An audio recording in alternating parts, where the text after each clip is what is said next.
27 years ago, when Anna's mother laid on her deathbed. She left her this necklace, which belonged to Anna's grandmother before that. As she handed over the necklace, she told her, "Never open this necklace, Anna. It only brings trouble." But in the middle of all the emotions, those words didn't land in Anna's brain. 27 years later, when she brought the necklace to a jeweler who opened it, all she could do was scream. But before we start, smash the like button, and make sure to subscribe if you haven't, and hit that notification bell so that you won't miss any new stories.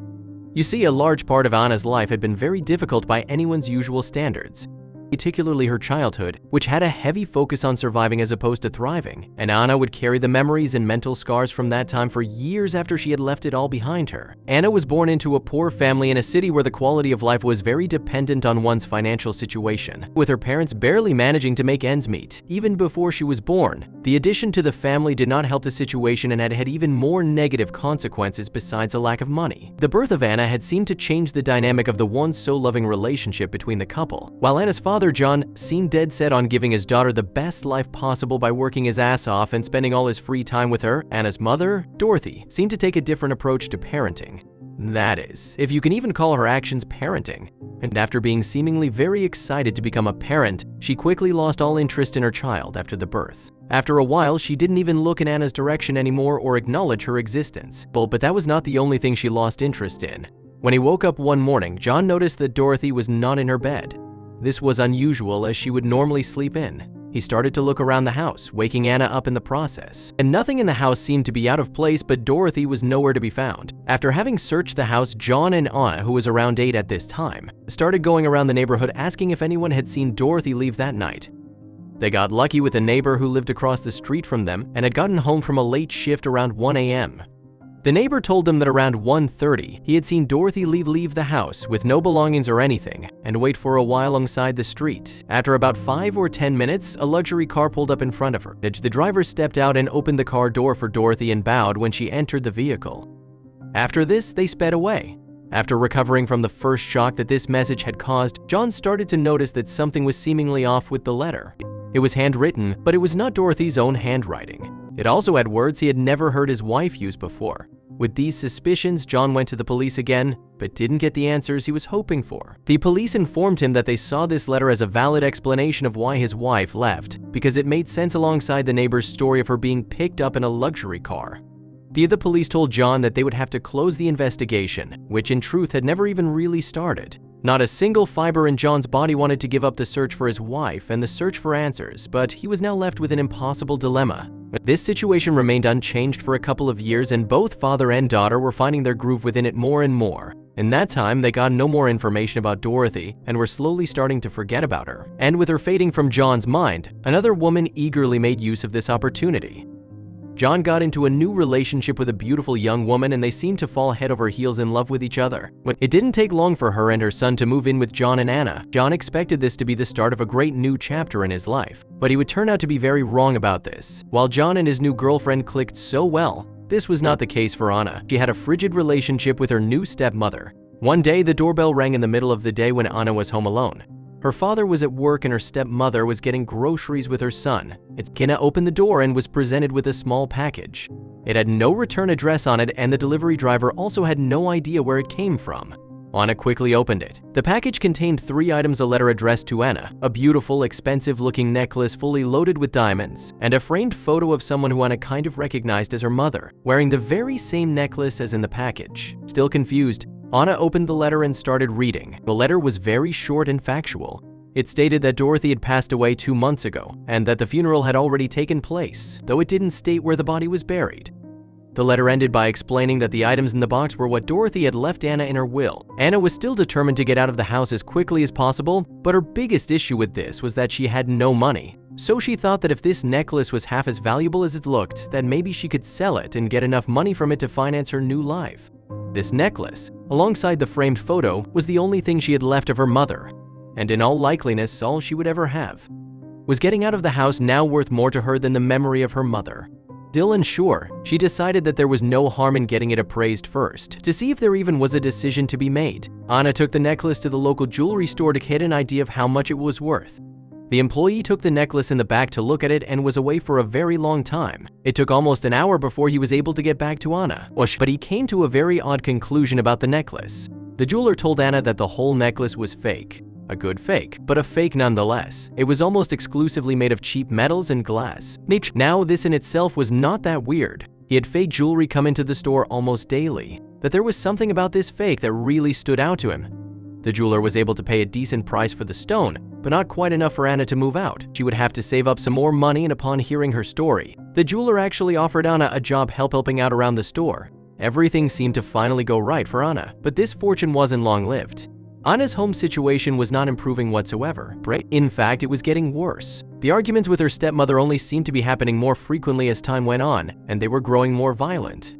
One night, it just became too much for Anna, especially because it wasn't just her stepmother hurting Anna anymore. So Anna expected her father to come to her aid, but he did nothing about it. She packed her bags that evening and snuck out of the house without telling anybody that very night. She had no place to go to and decided to sleep in the park.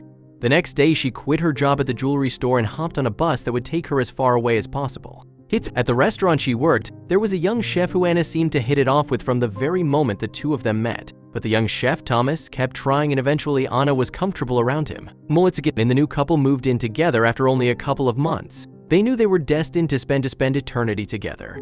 The more the pair built their life together, the more Anna seemed to forget about what all she had left behind. Anna had stored everything that reminded her about her childhood in a box, deeply hidden away in the basement. It had been there for so long that Anna had almost completely forgotten about it. So when the pair and their newly born children were moving to a bigger house, finding the box again came as a shock to Anna. Anna was 43 at this time, and it had been almost 27 years since she left everything behind.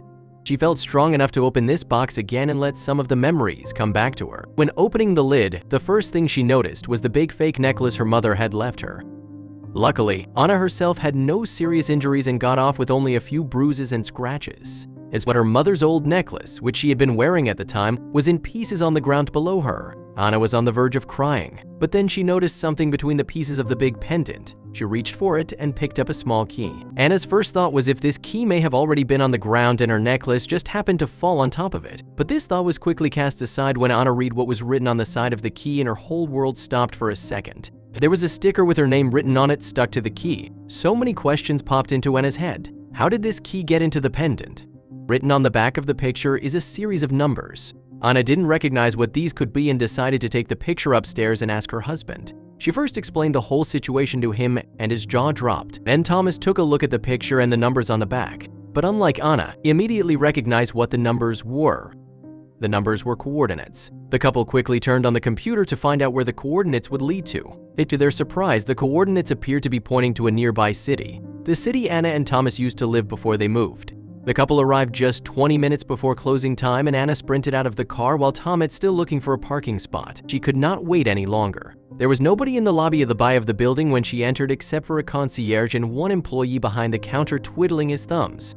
Anna approached the employee and almost slammed the key on the table, startling the distracted employee. Anna asked him if this key was issued by them and if it could open maybe a safe or something here. The employee didn't immediately recognize the key, but then Anna told him her name. He typed it into the computer and quickly got a result back. There was a safe reserved and prepaid for a time span of 50 years with them under Anna's name. And the instructions were that anybody with the key was to be allowed to take out its contents. The employee took the key from Anna to inspect it.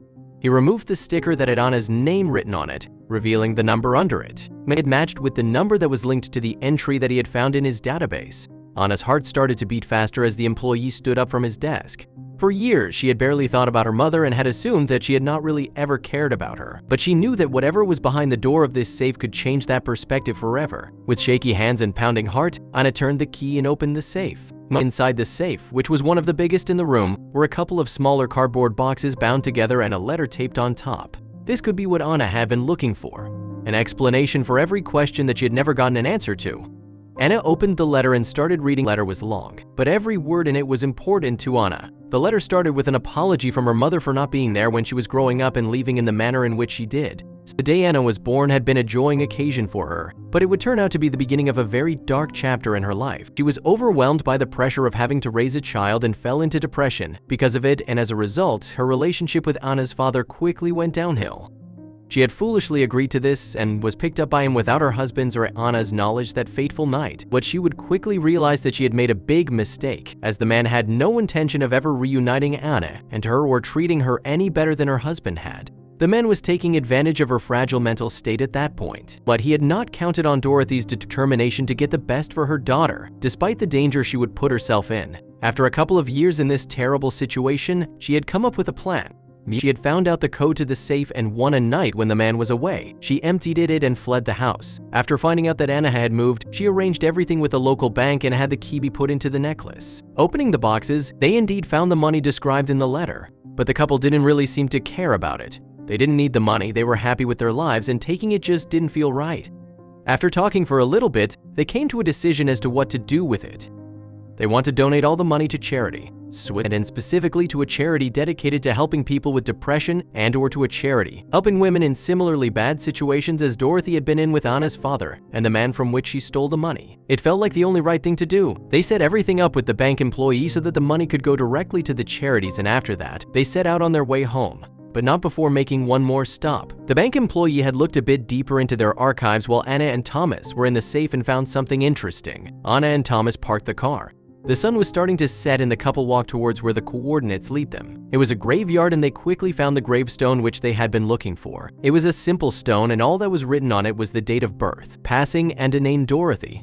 Knowing where her mother was buried was when she could have ever left her. And to his seed, she was able to pay her the final respect that she deserved, even if she was decades too late with it.